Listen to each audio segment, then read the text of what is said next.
cali bunow qorane iyo 4 mas'uul oo ka tirsan maamulkiisa ayaa loo haystaa inay lunsadeen lacag ka badan 2 milyan oo dollar oo la sheegay in bangiga adduunka uu ku bixiyay mashaariic laga fulinayay deegaankaasi. Raggaasi ayaa lagu eedeeyay in musuqmaasuqaasi ay geysteen muddadii u dhaxaysay 25 Febraayo ilaa 30 Sebteembar ee sanadii 2019.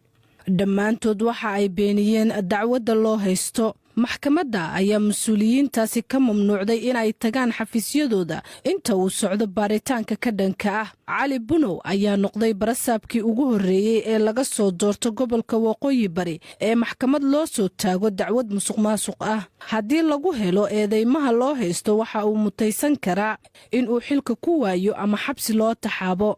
dalka Kenya oo uu ka jiro guux la xiriira wax ka qabasho la'aanta musuqmaasuqa ayaa 7 barasaab oo kale waxa loo haystaa dacwad la xiriirta musuqmaasuqa kuwaas oo haatanna wajahaya baaritaano ay ku hayso hay'adda la dagaalanka musuqmaasuqa ee dalkani Kenya ee magaceeda loo soo gaabiyo EACC.